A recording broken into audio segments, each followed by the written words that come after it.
As dawn breaks over Mwingi town, many of the town's dwellers get about their usual business. Oblivious to them in the dry and less crowded outskirts of the town, the situation is not as rosy.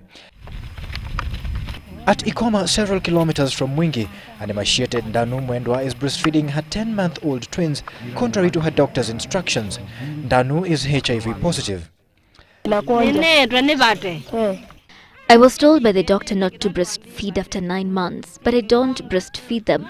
What will I give them and I don't have anything? The twins suckle hungrily and conscious of the lurking danger. Ndanu has been living with HIV for more than a decade now.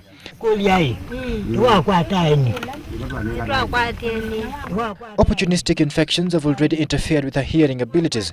She says it was never her intention to give birth, especially after being diagnosed with the virus. My brother-in-law came into my room when I was asleep. He said he'd been sent, but when he got in, he locked the door and insisted on sleeping with me. I told her I was HIV positive, but he couldn't listen. The following morning, I called my sister-in-law and told her, "Your brother has just infected himself." The twins are HIV negative, but with Ndanu being forced to suckle, that status might change any time now. It's not only food that is proving to be a major problem. Access to anti-retroviral drugs is another limiting factor. A few meters from her home, her neighbor Consolata Mwikali is also HIV positive. Mwikali, together with her HIV positive daughter, have just returned from a 2-day trip to Mutito, where she had gone to collect her monthly dose of ARVs. Nikienda na mguu ni lazima nilale jiani. Siwezi kupika huku na miguu. I ask her why she cannot get the drugs from the health centers nearby. Dispensaries such as this, which are only a few kilometers away, would have done a lot in helping the situation.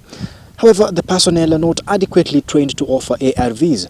Thus, the 2-day journey is the only solution for people like Consolata. There will be no lunch today. The maize grinder and the fireplace remain quiet. The fields yielded only these immature grains of sorghum, which will be fed to the chicken. Saa ingine napatiwa na serikali ile kilo 10. Hiyo tunakulanga na watoto wangu siku 3 tunamaliza. Mwikali and her daughter know only too well the dangers of taking strong drugs such as ARVs without proper nutrition. Like her neighbor Ndanu, Mwikali has also been attacked by an opportunistic infection. She suffered a stroke and cannot perform heavy tasks. However, she takes it all in her stride. Today, for once in a long time, she decides to go to the river 10 kilometers away to get water. Such is their optimism, despite the setbacks life has dealt them. Andrew Ochieng, Citizen Live at 9.